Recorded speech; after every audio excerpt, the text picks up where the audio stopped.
Welcome in. You're lucky I'm back. You guys clearly had a blast last week without me, so wasn't that big of a change, but I am happy to be back, especially with everything going on in this crazy world that we continue to have to deal with. I have no idea what's going on anymore. How's it going, Mike? Yeah, it's good. It's good. Yeah, last week was there was a lot to talk about last week with the bye weeks and injuries, and I can't believe we're halfway through the fantasy regular season. Most seasons end week 14. One more game to finish up week 7, so it flies by.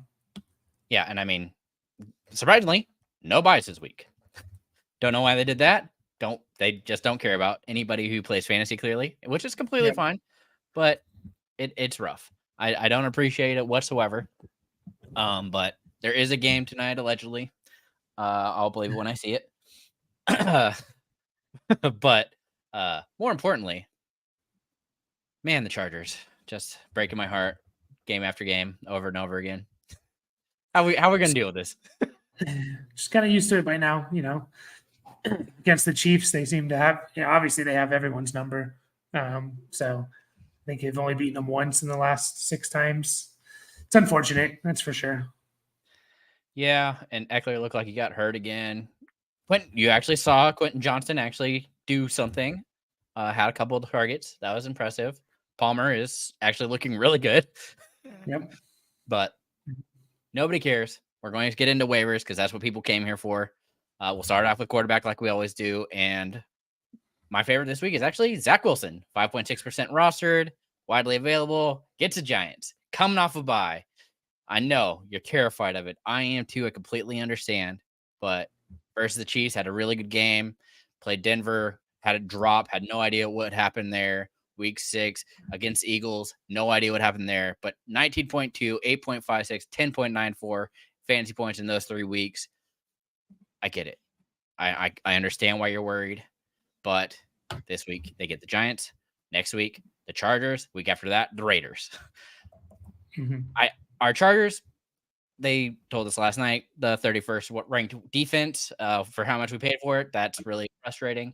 So part of the reason I like Zach Wilson so much is not only this week, but his upcoming schedule is pretty juicy. And if they can actually figure out what they're doing, he should be set in good. Mm-hmm. Yeah, it's an interesting week because, no bye weeks like we mentioned. And I don't think there was any quarterback injuries this week. So only Watson again. If you want to kind of count that, but yeah. So yeah, if your quarterback got injured over the last couple of weeks, you should have someone in place because they're not on a bye. But my only concern is I'd be a little bit hesitant. And I mentioned this to Neil on the Roster of the People and about the Giants defense. I was like, are they turning a corner? Are they pretty good? They've had 3 good weeks in a row. One against Buffalo, one against Miami, and then last week against Sam Howell, or yesterday against Sam Howell. So are they just better than we're giving them credit for? I know it seems juicy, but maybe was just the first few weeks thing. So I agree. They do look a lot better. Tyrod again continues to do, what is he? 3 quarterback 6 right now. Oh. Just this week, granted, that's something to keep in mind, but he's put up 21.7 fantasy points this week. Granted, not super high, but that, again, you want to go the other way with it. Him and Badgett both are playing pretty well for the Bears. If you're looking for Brian Hoyer got benched. Thank you. So O'Connell came back in for that, but I'm terrified of that. But all right, I get the worry with Zach Wilson. Do you have somebody you prefer more? Again, it's a little weird. Again, no buys, so you should be set. But I mean, Kyler Murray being out there, I think you can still throw him on your IR if he's going to miss another week. That's someone I'd be targeting if you're in that quarterback. If you're kind of streaming quarterbacks week to week, just because we've seen Kyler Murray be a top 5 quarterback before. He should be. His window was opened up last week, so he has to come back within the next 2 weeks, I believe. So there's that. Yeah, and it's already been 7 or however long it's been since they opened up his window. So Gardner Minshew is another one. He's QB3 on the week as of now.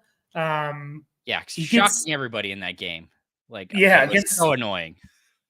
I know it doesn't make sense. Football doesn't make sense. The Browns had one of the best defenses all year, and then nothing against Minshew. No answer. It's amazing. So he does get another tough matchup in the Saints, but we just saw him against maybe the toughest matchup in the NFL as of 6 weeks. But after that, I think I read that he has the easiest quarterback schedule for quarterbacks, the Colts do, for the rest of the year. So that's someone, maybe if you're thinking 2 weeks ahead or a week ahead, you just want to snag Minshew now, that's someone to think about. And then, Steve's been mentioning him maybe the last 3-4 weeks for Mayfield, he's kind of matchup based in my opinion. So if you get a good matchup, he can give you at least 17 points, 16, 17 points. That's what he had in week 7. He plays the Bills, who just aren't really the same defense since the London game where they got decimated by injuries. And, they just gave up 20 points to Mac Jones. So if you need someone this week, that's probably someone I'd look at is Baker in week 8. Yeah, I don't know if I trust it. I mean, Mayfield did actually looked better and was throwing to Godwin. He actually distributed the targets a little more evenly. Loved how he was actually using White in the passing game as well. Like all 3 of them really got a big boost, and that was pretty exciting. But he has good weapons, and this is if the Bills continue to struggle with, just being healthy, you kind of have to believe it. But of them, I guess I do like Minshew. I dropped him because he was playing the Browns, but that was a mistake. And instead I played not Trevor Lawrence. I played somebody else, but it's extremely frustrating. He struggles in a game. I'm expecting him to throw 2 or 3 interceptions. Doesn't happen. He plays like a pro. It's ridiculous. I know, it's insane. Yeah, 2 rushing touchdowns. Like what? He just turned into Anthony Richardson, but can throw 350 yards or whatever he had, 300 yards. I think 2 of those, it's amazing. It was on like 15 completions. Yeah, it was like 2 screen passes that blew up the entire offense or defense for the Browns. Yeah. But we don't care how they get it as long as they get points. Oh, yeah. So, all right. We'll wrap up quarterback. We'll move into running backs because it's a slew. The one that I'm talking about right now, if you can, pick up Elijah Mitchell. CMC is playing, but in this game, I expect him to probably be limited. Could very easily be a Mitchell game. And the fact that he is active, I'm really going to be surprised if they have to use CMC past the halfway point of this game. But besides that, my frustrations come with the Cardinals running backs here, Mike. Last week, it was between Ingram and Williams, and DeMarcado was the man out. So I got extremely frustrated. I'm like, okay, whatever. I'm not going to worry about it. But this week, DeMarcado takes a step up and Ingram disappears. He's been relegated. It's completely weird. Really thought it was going to be him last week. Absolutely nothing. And then this week, he just explodes. Week 5 versus the Bengals, 12.7 fantasy points. That was the first week after, with Connor's injury. Week 6 versus the Rams, 2.7. This week, 11.5. I don't understand what they're doing. Do you have any idea? Because I'm lost. No, the only thing I can think of is they just realized like Keontae Ingram and Damian Williams aren't good. And they said, let's go back to DeMarcado. So, it sucks if you spent a bunch of fab or waiver priority on them and then dropped them. And now you got to do it again. I'm probably not going to get them. That's tough. But yeah, you can't pass up someone who's going to get maybe 15 plus touches at least the next couple of weeks. Is it 2 more weeks for Connor? At least. So at least. Yeah. So that's part of the issue is do you really want to pay up for it? Granted, and on top of that, his matchups are great. He plays the Ravens, the Browns, Falcons, Houston, Rams, Steelers. That's the next slew of games for the Cardinals, which you're really just hoping that he's used in the passing game. So if he can see that 5 or 6 targets, that helps even with his just rushing yards. If he can get 50 yards, you're at double digits. So yeah, it's a mess. That whole situation. Well, you're talking about a mess too. If you move into the Bears, what the heck is going on there? I know, but I mean, Deontay Foreman's so much. Yeah, I mean, man, I was a Roschon guy, and I feel like I made the right choice in the sense of choosing Roschon, and it just happened that he get a concussion the same week as Herbert gets hurt, and this could be Roschon. But anyways, it's Deontay Foreman, still under the 50%. That will change, obviously. Had a huge week. Must be RB3 or better, right? This week, I think he's I think I read that only one running back ran for over like 90 yards this week. Yep. But anyways, he had 3 touchdowns. What's that? He's currently RB1. Okay, there you go. With 33 fantasy points. Yep. Yeah, that's insane. So he did it. I know he got a little banged up, but he came back. And yeah, even if Roschon comes back, I still think Foreman's going to be kind of like the Khalil Herbert role, and Roschon's going to just keep his role. So it's tough, but I mean, at least for another week or two, like you just got to ride this way. And we've seen him be very successful the last couple of years. He just kind of comes in and like, hey guys, remember me? I can run for 100 yards every game if you want me to, like against the Raiders. So just be careful there, but still impressive to see. So he might be my top. It's him between him and another receiver, but actually, definitely my top running back. The one I'm actually looking at is Hunt, with the potential with Ford being out the next couple of weeks with an low ankle injury, or low grade high ankle injury. So I mean, we've seen how the high ankles kind of roll out. You're more likely going to be closer to that 2-3 week range. So I actually like Hunt a lot there, just because of that reason. If he gets a full workload, which don't know who else they're going to use, so at this point, yeah, Hunt was on my list, and I agree. I mean, Jerome Ford's going to miss 1 to 2 weeks. Pierre Strong is another one. Now that we know that Ford is going to be out, he's the other guy there that I think he had like 8 carries in this game. Browns traditionally do use these 2 running backs. They did it even when they had Nick Chubb, one of the best running backs in the league. They still didn't use him more than like 55% of the time, So I think even Pierre Strong is maybe like in a deeper league and add there. But definitely, Kareem Hunt is up there if he's out there on waivers. The Rams guys and Henderson and Royce Freeman, another situation. We got a clear look when it came to Sunday morning. They said it was going to be between the 2, so that helped. We kind of already knew it, but yeah, I don't know what Royce Freeman's roster percentage is exactly, but I know Henderson had the better game, but they were essentially like, you take this drive, you take this drive. It was almost goal lines. Everything was almost an exact split. And so it could have just been Henderson got the touchdown.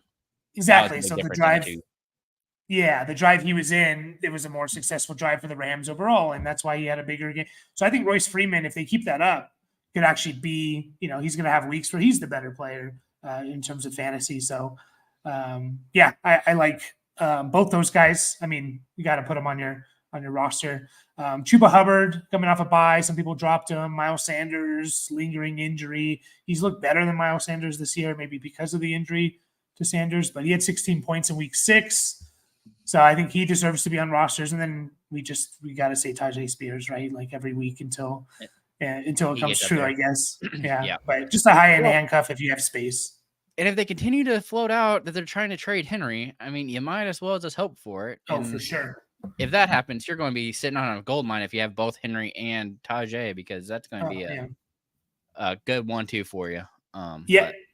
Yeah. On that note, I know we have a comment, but I did that with Deontay Foreman around this time of year. Right before McCaffrey got traded, I was like, I hear these rumors, pick up Foreman, and then he got traded, and I just got an extra running back, and I had CMC. So, you got the 2 for 1. So I like that. Part of the bonus is if you start hearing that kind of stuff, it's okay to pick it up if you have the space. I know it's tougher during buys, but we'll get into this comment. Nightmare asks, we dropped Deshaun, or are we giving him another chance?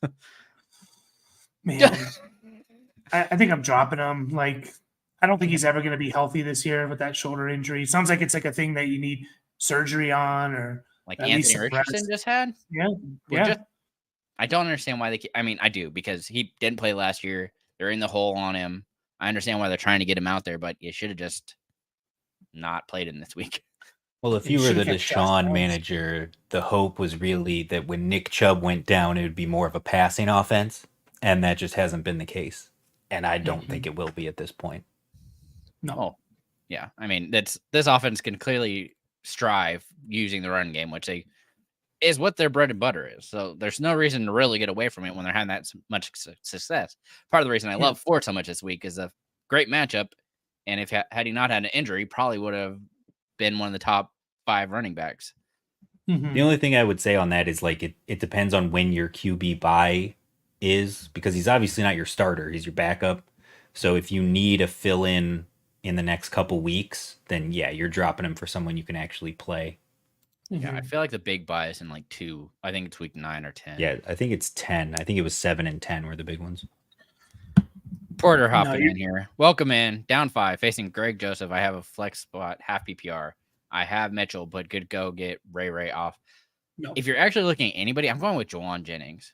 I'm probably sticking with Mitchell, to be honest. Like, I know, but if you're with Debo out instead of Ray, I would go Juwan. Yeah. But yeah, Mitchell should have theoretically I would be fine with half, Mitchell. If not majority of the game, especially in half PPR. That's the key. There is you would need a lot from Jennings or McLeod for you to justify that in half PPR. You'd need a home run at some point. Yeah, unless they give I think Mitchell, for sure, with CMC hurt. Yeah, unless they give return yards for points in your league, then McLeod. Right. Yeah, that makes more sense. But even to stick with Mitchell, he has the best chance of winning that. Here you go, Mike. Full PPR. Yeah. Is Roshan droppable for Henderson or DeMarcado? Not DeMarcado.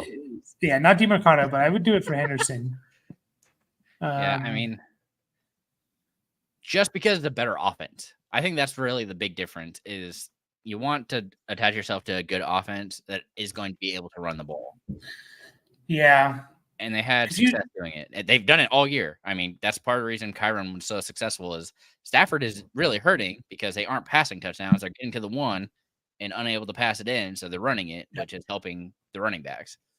If you need someone to start for you, like you're picking this Henderson up to start, then for sure. If it's more of just a bench piece stashing, I'd probably still take Henderson. I'm like split. I might still take Henderson, but I still like Roshan a lot. Roshan should be back this week. Should, yeah. Well, I also think when Kyron Williams comes back, Henderson immediately loses a ton of value. Like he's probably the backup the rest of the year, but he immediately loses that value when Kyron comes back. Whereas Roshan is still going to have the same job he's had all season because it's just a car wash in Chicago. So, Gonzalez again. Robinson Jr. owner. Should I pick up Rodriguez? I mean, no, I wouldn't. So. I mean, if anybody you're going to go, you should have Algier, not. I think he's Brian Robinson. No. If you're still looking at Gibson more so than Rodriguez because it's going to be whatchamacallit. 3-headed split. Yeah, it's going to be ugly. You don't want any of it. It was so weird though because like Rodriguez only played like 7 snaps and had like 7 carries. It was literally like he's out there. We're going to give you the ball. Don't really understand what's going on there. It's like, man, they just don't want to use. They don't want to hurt Robinson. I mean, that's the whole point. Is when they're down, they don't use him, which is unfortunate because they need to continue with the plan that they've got and run him. Yeah. And that, again, that surprised me. They should not have been just lost that. That was crazy. Yeah, but I wouldn't. I would target someone else. I wouldn't bother picking up Chris Rodriguez. Yeah, way too low. All right. Move out of running backs into wide receivers. Again, already kind of touched on them, but Wan'Dale Robinson, Jonathan Mingo, my favorite guy still, Josh Downs, 34.5% rostered. Should have been rostered. We've been telling about him for 3 or 4 weeks ever since Minshew became quarterback, even before that, because he's going to be the guy who sees all the targets. Any kind of short area target, he was the one being used. You saw him break a big run, which really helped his day, and score the touchdown. Again, both benefits, but for tonight, as I mentioned, Juwan Jennings. Debo being out, that's somebody you could pick up and immediately play if you need to tonight. I'd much actually prefer him over Osborne, over Addison. I mean, Addison's a little closer because I think they're going to focus on Osborne, but it's going to be more of a Hawkins and Madison game in my eyes for them to have any success with the Vikings. But also something to watch, Curtis Samuel. Again, still under the 50% mark. He did seem like he was injured. He left for a little bit. Not sure if he's actually came back or how that's going to turn out. And more than likely, a lot of people, me included, dropped Tank Dell. 48.4% rostered. If he is available, he gets to face the Panthers. I know he had a couple of down weeks right beforehand, but this should be an easy bounce back, a game that they're going to have to throw. Should have a lot of success for him. So those are my picks. You have somebody you prefer, or are you on one of those as well? Josh Downs is definitely probably my number one target out of all these waiver wires. We mentioned it as soon as A-Rich went down a couple weeks ago. Like Josh Downs, he gets targeted by Minshew, and yeah, sure enough, he's going to be a solid PPR player all year long. So I like that a lot. Rashee Rice is another guy that we've kind of thrown a lot of these guys into the Josh Downs, Rashee Rice, Marvin Mims. We've kind of been beginning of the year throwing these guys in there and saying like these are all potential guys later on. They're running a lot of routes. They're out on the field a lot. That gives them the opportunity if they actually get the target. Rashee actually scored this week. I was kind of nervous about it because they brought in Hardman. They got him back. And I'm like, is that a name we should keep an eye on? I mean, I'm kind of watching it because he does have that rapport and has had success in the past. But yeah, and that being said, like, I don't know how much Mecole Hardman played, and you can't really use the excuse of like, oh, well, he just got to the team. It's like, well, he was there last year, so he should be able to kind of step right in. But I think I'm more worried about like Sky Moore or Tony because of Mecole Hardman. But no, definitely Rashee Rice, like 3 straight weeks of double-digit points. He had his highest snap percentage of the year of 59%. So they're, rookie receiver. He's coming on. He seems to be a good red zone threat, which looks good out there. So I would definitely prioritize him and like Downs, and then probably Rashee Rice this week. I've been talking about Marvin Mims a lot again they were in the same tier of like a Rashee Rice and Downs. Well, those guys have moved up. They're usable now. Marvin Mims, not quite yet, but again, trade deadline coming.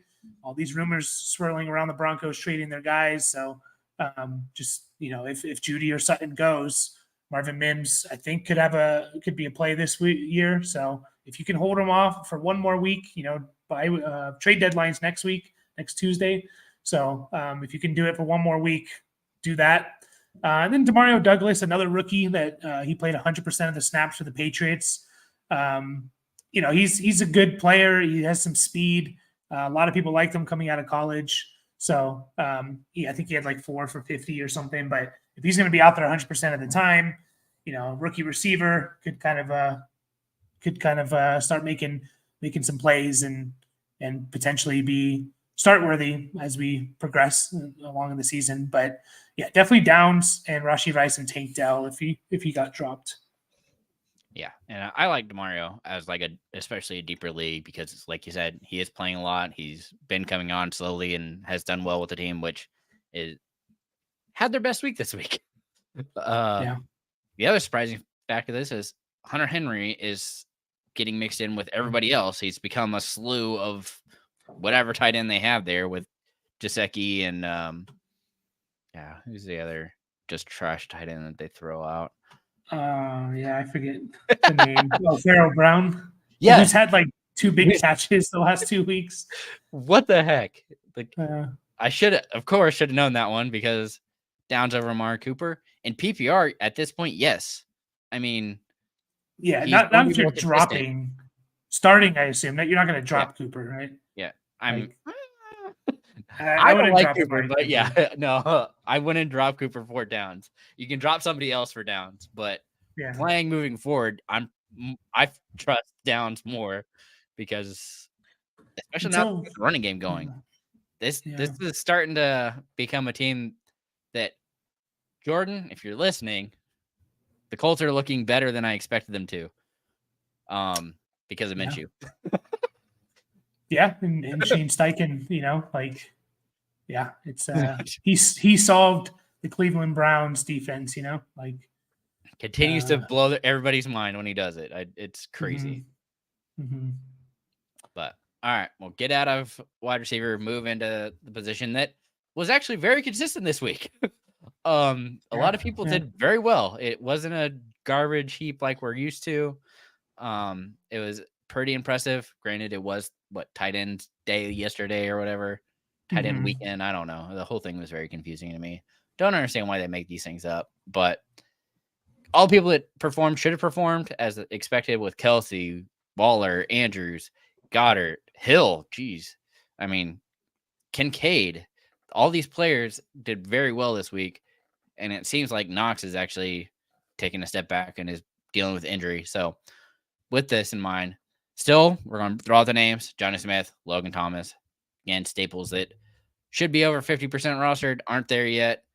And another name that I actually really enjoy, Trey McBride, again, is splitting almost that entire job now with Ertz. It was a 50-50 this week, which I didn't love, but he did see more targets and was the second wide receiver, or second in yards and receptions on the team, only behind Brown because he is a big play guy.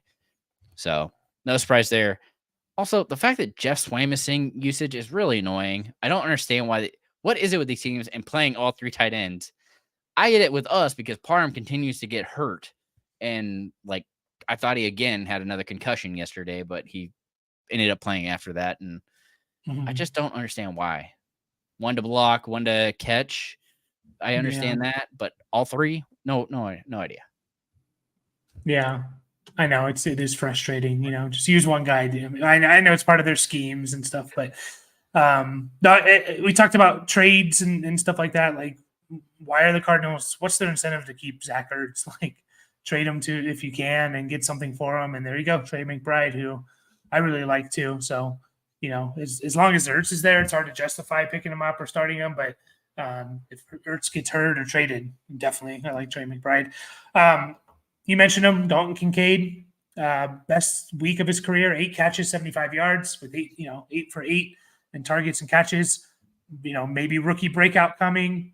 The Dawson Knox, what was it? A hand or wrist injury? He's going to miss some time, possibly. So this is like, he's up there as one of my top, maybe behind like Downs and Rice. It might be Kincaid next if you really need a tight end, because you could just solve your streaming tight end situation right now. It could be Kincaid the rest of the year. I was never in on him because we hadn't seen anything, and he was like basically splitting time with Dawson Knox. So it was like hard for me to want to start him, but now that he's probably out on the waiver wire in a lot of leagues, definitely especially if Knox is going to be down. I mean, if he's not going to be playing, definitely more opportunities, which is the whole reason I was also terrified of Kincaid. It's like, he's going to be splitting. It doesn't matter. You don't want a tight end that splits time. I mean, same issue with Trey McBride. Like, they're behind really good tight ends that can do the job. And it's explosive, sure, but they also will come back to the quarterback when he's in trouble and will be open for that. So it's extremely frustrating when that happens, but like to see that he was coming on and had a pretty good game. So it's like tight ends are so volatile. Like, we don't want to start the second tight end on any team unless it's, there's very few teams in the history of the NFL I can remember, besides like the Falcons right now and Johnny Smith and the Patriots there for a couple of years, where it's like, 2 tight ends we can start. Dalton Kincaid is really high up there on my list. Jake Ferguson was probably dropped in a lot of leagues because they were on a bye.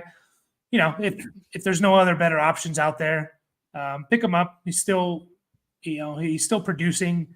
It's still getting a lot of red zone looks. Dak likes his tight end, so hasn't been good the last couple of weeks, but it's a tight end. So like, you got to go with the ebbs and flows and the ups and downs, or else you're just going to always be chasing that week, chasing the points. And then another guy I really, really like over Ferguson right now is Taysom Hill. Like, we're seeing him used as a real tight end now. He has 11 catches in his last 2 weeks, 15 targets, 13 targets in the last 2 weeks. So they're using him running routes, and he gets carries. He had 5 carries in that Thursday night game. So you're telling me like you could possibly get 10, 7, 8, 9, 10 touches? Like, how many tight ends can you guarantee that for? Not many. So, and he could pass the ball. You never know. He could throw the ball. They use him in the red zone. Like, I really like Taysom Hill. Like, if he's going to be continued to use like this, if they're actually going to use him like a tight end, I'm all aboard. Yeah, let's fire him up, especially with Juwan Jennings on this, or Juwan Johnson dealing with injury. Like, they're actually going to use him as a tight end. Yeah, absolutely. He should be on your roster. I think he could be like a top 5 guy the rest of the year if they're going to use him like this, like 3-4 carries, 4 or 5 catches. Use them in the red zone. Yeah, throws the ball sometimes. Yeah, love it. Love it. Yeah, But all right. People were tired of the tight end. We'll move into defense. Not that much better, but we're here. Team I actually, again, really enjoy. It's the Falcons, 9.7% rostered. Gets the Titans. Get it. They're coming off the bye. But guess what? This defense continues to look better and better each week. It's been blowing me away. Week 5 versus Houston, they didn't put up any points. Week 6 versus the Commanders, 8 points. This past week versus Tampa, 10 fantasy points. I don't know about you, but I think Tampa is a much better offense than the Titans at this point in time. And I'm really not scared of it at this point. The Falcons are really good front seven. They're playing well against the secondary. I mean, they were able to, they kept both Evans and Godwin under 100 yards, and both of them had 6 catches on, I think it was 8 and 12 targets. So with that in mind, I mean, that's 8 targets that they were able to disrupt or cause for throwaways. And it just really surprised me how good this defense is looking at this point in time. Yeah. Yeah. No, and they, want to slow the game down and, maybe run the ball a lot. So I like that for sure. I mean, if the Browns are still not rostered, I don't know what we're doing. I know they gave up 38 points, but they still had a big fantasy week because they had 4 first forced fumbles, a blocked kick, if you get points for that, a touchdown in the end zone, like 4 or 5 sacks. So they still had 15, 16 points. Like, every defense is going to have bad games and stuff. I still think they're a really good defense. Myles Garrett is insane. I wanted to throw this out too, because you guys had mentioned it earlier with the Browns against Gardner Minshew. So this season, fantasy-wise, the Browns defense, 2 opposing quarterbacks. You've got Joe Burrow, Kenny Pickett, Ryan Tannehill, Brock Purdy combined for 34.7. And then Lamar Jackson with 32 points and Gardner Minshew with 38.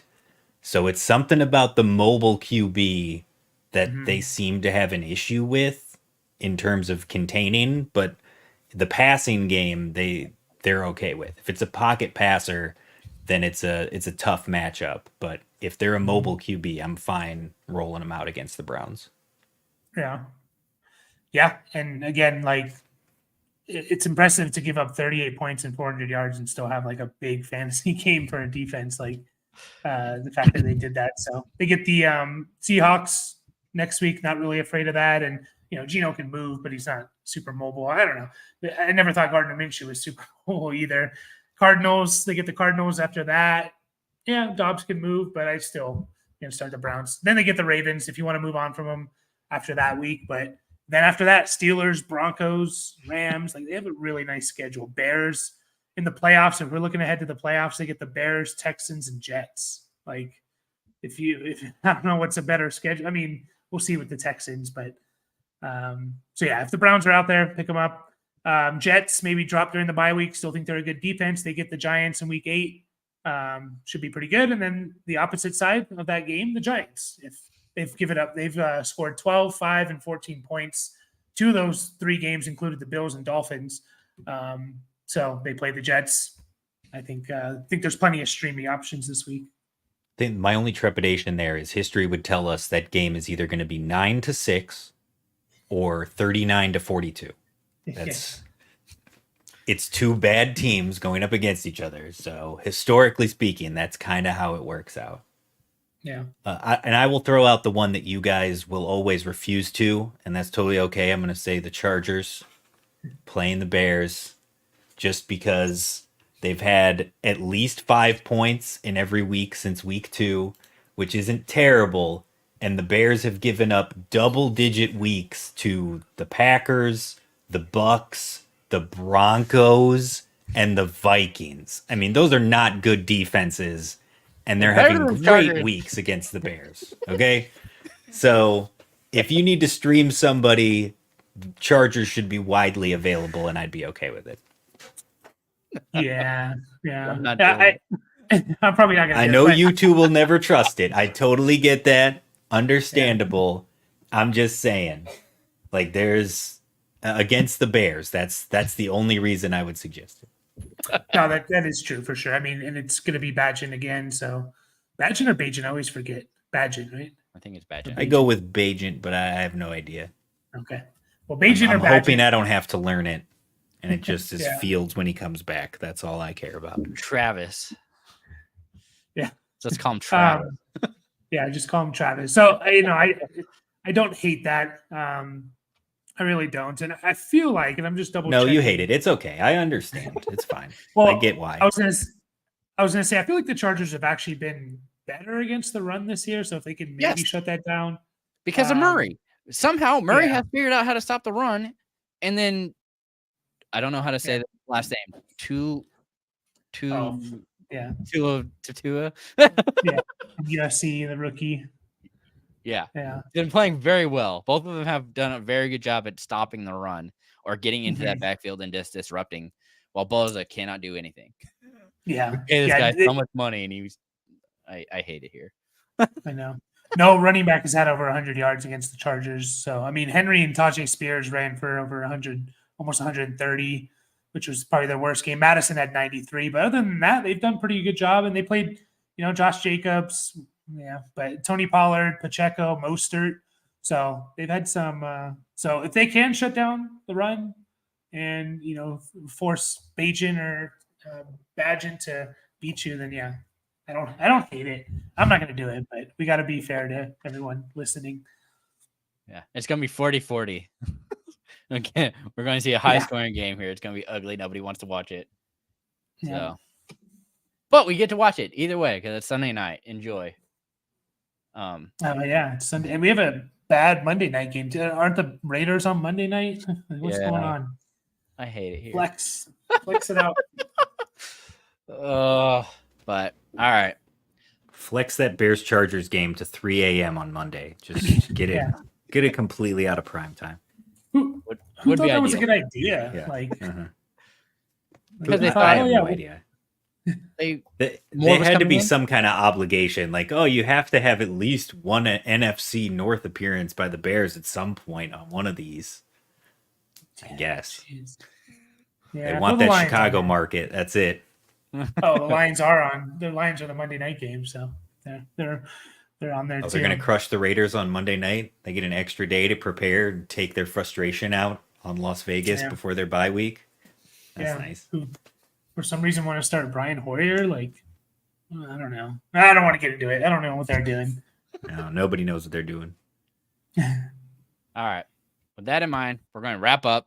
Hope everybody enjoys this game that we're going to watch tonight and has a hopefully good start to your week 8. We're talking about it's primetime Kirk Cousins. What could go wrong? I need 20 points from McCaffrey. So I need Brock Purdy to have less than 6. So if he could just be done after the first quarter, if they could just be up like 30 points and then he hasn't done anything, that would be great. Just a couple pick sixes early on would be fantastic. Yeah. I hate watching primetime games when I need one player to do more than like 5 points. I hate it. It makes the game not enjoyable to me. Yeah, I have Cousins and something in XFL that are going tonight, and it's all right. I'll be watching Game 7 of the ALCS. That's what I'll watch instead. That'll be more enjoyable. You should do that instead. Just go watch. I'll have that on with like the Manning cast in the background, so just pure entertainment all around. Yeah, 20 points. Damn it, it's not gonna happen. I already know it. You could just come in and score all like 3 touchdowns and catch 2 passes. It's gonna be good. Yeah, I had Mitchell. I had Elijah Mitchell. So if this game had been on like a Sunday afternoon, because I had a bunch of injuries and buys, I probably would have just started both and hope they combined 20 points and probably would have gotten it. But of course, it's Monday night and everything always seems to work out that way. I'm venting my fantasy frustrations live. Yeah. Well, I dropped Minshew to pick up whoever I started yesterday. Now that I can't think of who it was, but and then I also put whoever it was didn't even outperform Trevor Lawrence. So I can't pick a quarterback to save my life.